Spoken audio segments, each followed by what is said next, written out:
Oke, bismillahirrahmanirrahim. Assalamualaikum warahmatullahi wabarakatuh. Kita dari kelompok 1 dari kelas S7D ingin menjelaskan tentang sistem pakar identifikasi jenis sampah berbasis Python menggunakan metode forward chaining.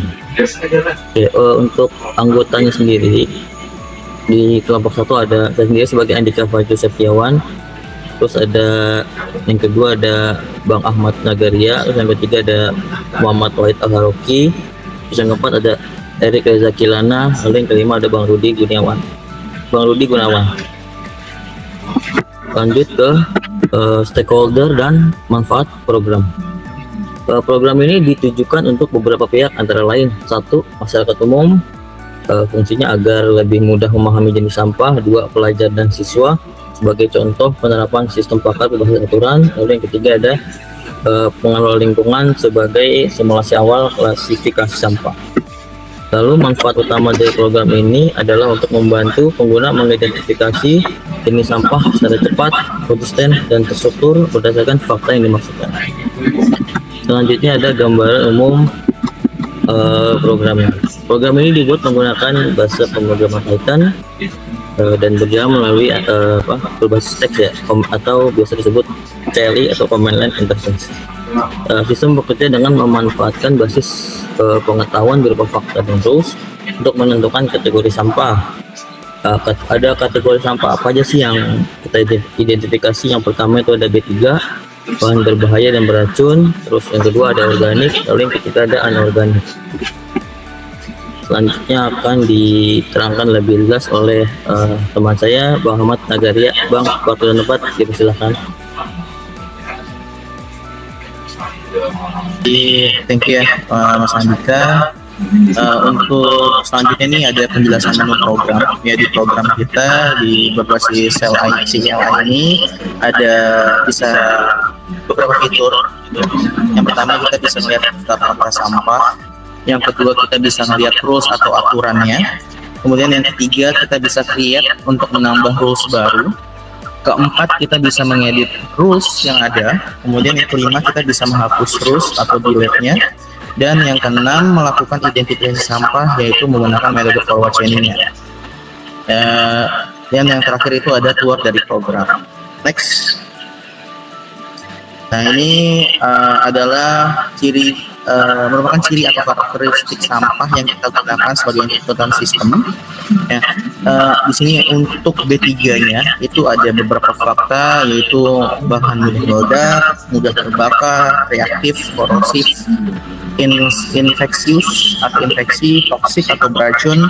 Kemudian di anorganik ini ada sulit terurai, bahan sintetis atau pabrikan, dapat didaur ulang, tidak berbau, dan kandungan air rendah. Di organik sendiri ada berasal dari makhluk hidup, mudah terurai, kandungan air tinggi, dan berbau. Next. Terus yang digunakan ini kita hanya menempatkan ciri khusus atau ciri utama dari setiap sampah gitu. Jadi di B3 sendiri itu kita hanya kita di B3 itu menginput semua karakteristik sampahnya, karena B3 ini adalah sampah yang bahannya berbahaya. Untuk organik dan anorganik sendiri itu hanya salah satunya atau salah satu ciri utama yang kita pilih dari kartu sampahnya. Nah, di sini di rules aturan sendiri mengulang fakta dan kategori sampah. Di sini ada ID rule-nya, R1, R2, R3 itu ID rule-nya. Kemudian fakta yang harus terpenuhinya itu apa saja. Fakta ini kita ambil dari list fakta yang tadi sudah kita lihatkan. Kemudian hasil kategorinya, yaitu B3 atau apakah B3, organik atau anorganik. Nah, ini contoh rule-nya ya. Kalau misalkan kalau contoh rule-nya ini, ketika sampah memiliki fakta mudah meledak, maka dikategorikan sebagai B3. Gitu. Kalau sampahnya mudah terurai, maka dikategorikan sebagai organik. Dan jika sampah memiliki fakta sulit terurai, maka itu disebutnya anorganik. Nah, sistem ini kita menggunakan sistem prioritas juga. Gitu. Ada prioritas yang paling tinggi itu adalah B3. karena ya B3 ini sampah yang berbahaya. Next. Nah, ini lanjutan dari faktanya ya. Ini alasan pemilihan fakta utamanya adalah organik atau bernilai ID-nya P, mudah terurai. Nah, alasan utamanya adalah apa mudah terurai karena karakteristik paling fundamental atau paling utama dari sampah organik itu adalah ya mudah terurai gitu. Kenapa bukan berasal dari makhluk hidup? Ya karena terlalu umum gitu. Makhluk hidup bisa banyak gitu. Kertas atau kayu olahan atau kapas bisa jadi dia anorganik atau industri. Kemudian kenapa kandungan air tinggi? Tidak selalu, karena daun kering itu tetap dianggapnya organik. Terus kenapa berbau tidak menjadi salah satu fakta utama di organik? Karena bisa jadi berbau ini ada di anorganik dan di B3. Nah, apa yang paling utama adalah di fakta utama mudah terurai untuk organik. Lanjut. Kemudian anorganik ini kita menggunakan faktor utamanya adalah sulit terurai. Nah, alasan utamanya adalah sulit terurai memang pembeda paling jelas dari antara anorganik dan organik. Menjadi karakteristik utama bahan buatan dan mineral.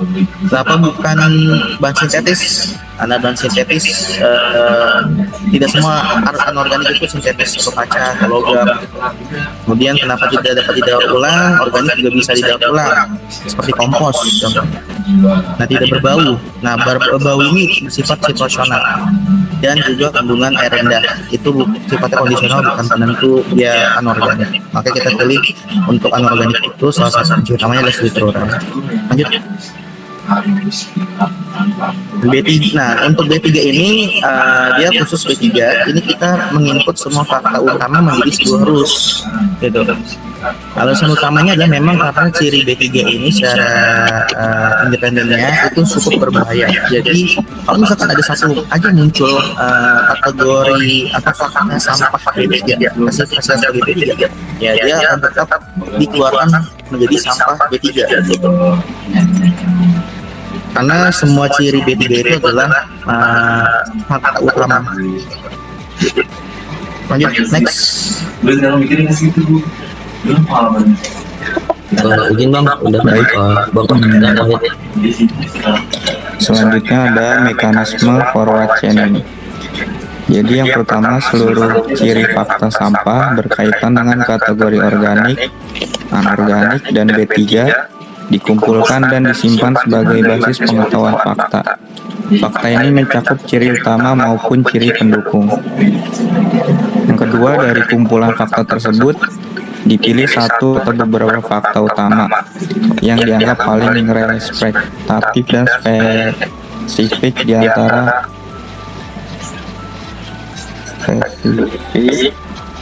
dalam menentukan masing-masing kategori sampah, yaitu organik, anorganik, dan B3.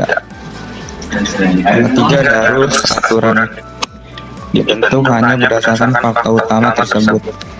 Hal ini bertujuan untuk menghindari redundansi data dan mencegah kesimpulan yang bias akibat penggunaan fakta pendukung sebagai pemicu aturan. Selanjutnya, ada fakta yang dimasukkan oleh pengguna akan dibandingkan dengan rules yang ada. Di nomor 5, jika tidak ada fakta utama yang sesuai dengan rules, maka sistem tidak melakukan inferensi dan menghasilkan keluaran kategori tidak ditemukan atau tidak terklarifikasi. Selanjutnya, apabila pengguna memasukkan fakta utama organik atau anorganik, maka sistem akan menentukan kategori berdasarkan urutan prioritas inferensi. Dalam kondisi ini, kategori dengan prioritas lebih tinggi akan dipilih.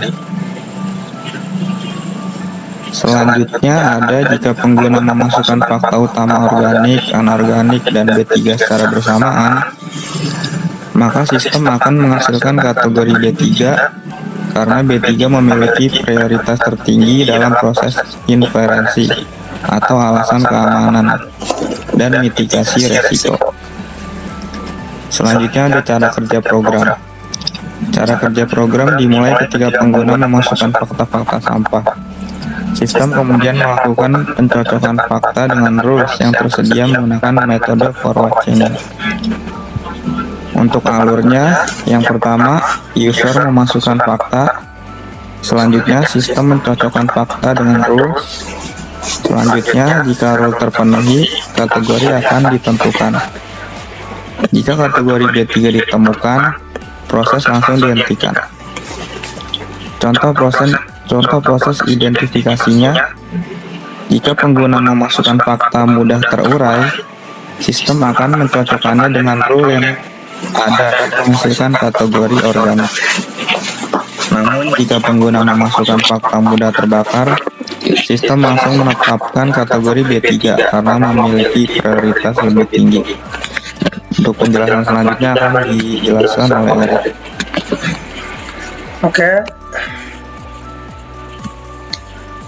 Oke, selanjutnya beralih ke penjelasan bagian kode.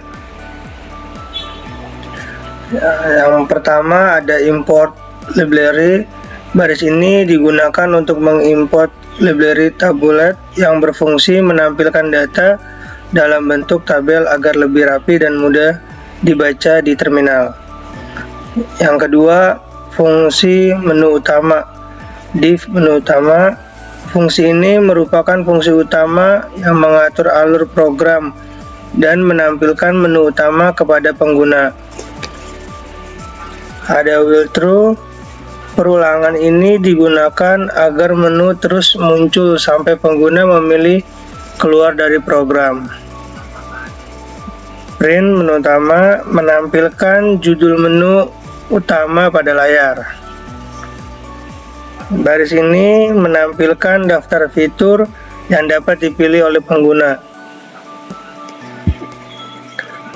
Program meminta input dari pengguna untuk menentukan menu yang akan dijalankan. Ini yang ketiga, percabangan menu. Jika pengguna memilih menu 1, sistem akan menampilkan daftar fakta sampah. Menu ini menampilkan rules atau aturan yang digunakan dalam sistem. Yang ketiga, digunakan untuk menambahkan rules baru ke basis pengetahuan. Menu ini memungkinkan pengguna mengubah fakta atau kategori pada rules tertentu. Menu ini berfungsi untuk menghapus rules berdasarkan ID. Menu ini menjalankan proses identifikasi jenis sampah. Program diberhentikan jika pengguna memilih menu keluar. Digunakan sebagai validasi jika input menu tidak sesuai. Yang keempat, ada data fakta sampah. Variabel ini berisi basis pengetahuan berupa fakta, yaitu karakteristik sampah. Setiap fakta memiliki kode dan deskripsi yang akan digunakan sebagai input sistem. Fakta ini dikelompokkan menjadi sampah B3, organik, dan anorganik. Yang kelima, ada data rules. Variabel ini menyimpan aturan atau rules dalam sistem pakar. Rules ini menyatakan bahwa jika fakta F terpenuhi, maka sampah dikategorikan sebagai B3. Rules ini digunakan untuk menentukan kategori organik dan anorganik. Yang keenam, fungsi generate ID rules. Fungsi ini digunakan untuk membuat ID rules secara otomatis berdasarkan jumlah rules yang ada. Untuk selanjutnya akan dilanjutkan oleh Rudi. Selanjutnya saya akan menjelaskan fungsi lihat fakta. Fungsi ini menampilkan daftar fakta sampah dalam bentuk tabel. Lalu ada headers. Header tabel untuk fakta sampah. Lalu ada print, yaitu data fakta ditampilkan dalam format tabel menggunakan library tabulate. Fungsi lihat rules. Fungsi ini digunakan untuk menampilkan seluruh rules yang tersedia. Lanjutan dari fungsi lihat rules, validasi jika rules masih kosong. Fungsi ini memungkinkan pengguna menambahkan aturan baru.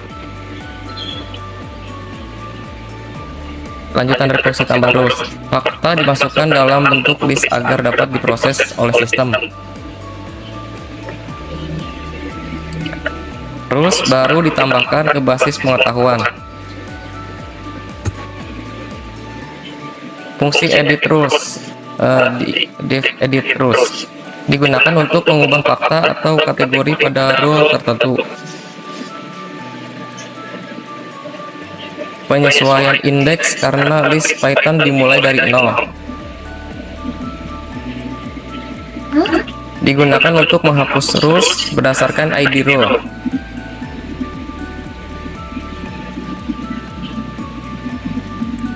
Perulangan untuk mencari rule yang sesuai dengan ID yang dimasukkan. Fungsi identifikasi sampah.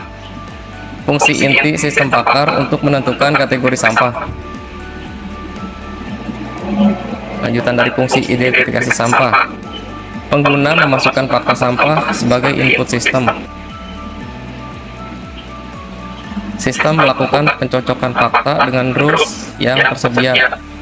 Forward chaining.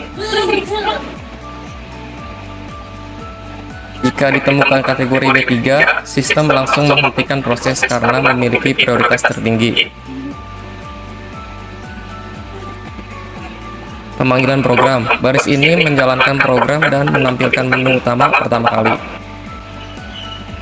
Oke, teman-teman, kita telah sampai pada akhir penjelasan kita, yaitu demo program yang akan didemokan oleh teman saya, Bang Ahmad Nagaria.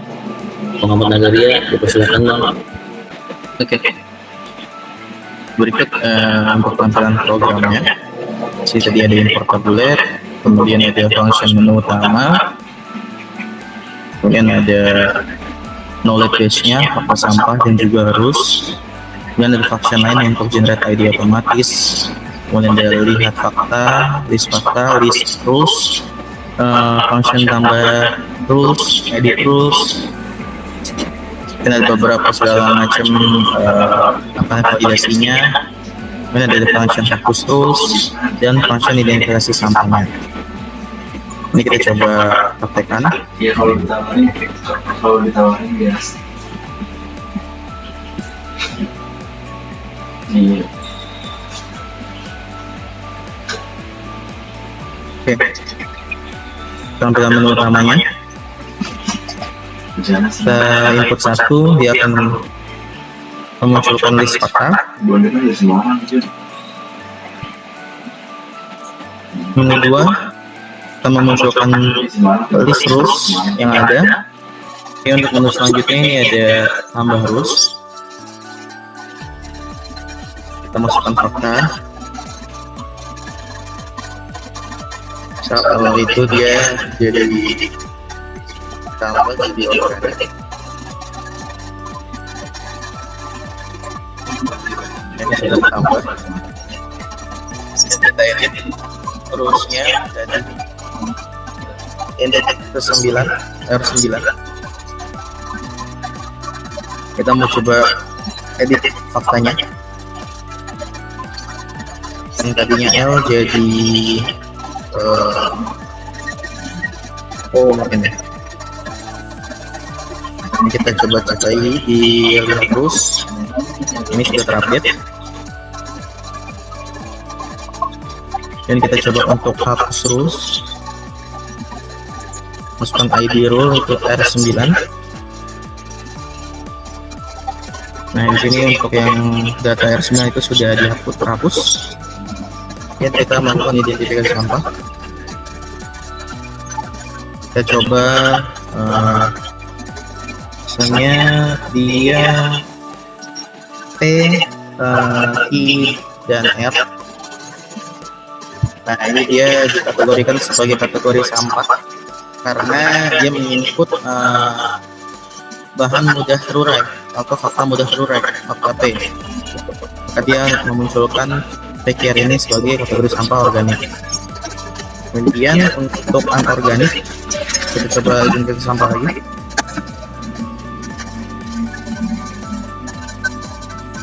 Yaitu dia sulit terurai, kemudian dapat didaur ulang, ya. Ini kita coba input, maka akan muncul anorganik karena dia menginput fakta L atau fakta dari sulit terurai, karakteristik sulit terurai. Dan kita coba untuk memasukkan identifikasi sampah, fakta identifikasi sampah B3. Kita coba salah satunya untuk F, ya, bahan mudah terbakar atau mudah meledak, dan mudah terbakar. Nah, ini dia termasuk kategori sampah B3. Dan user akan pilih keluar program. Cukup Bang? Ya cukup. Oke, sangat jelas sekali ya demo dari Bang Ahmad Nagara ini, mudah dipahami dari lihat fakta, lihat tools, tambah, edit, dan hapus sampai identifikasi. Semoga apa yang didemokan oleh Bang Ahmad Nagaria bermanfaat buat teman-teman semua. Oke, sekian dari penjelasan dan demo dari program identifikasi sampah kelompok 1. Apabila ada yang kekurangan, mohon dimaafkan. Wassalamualaikum warahmatullahi wabarakatuh.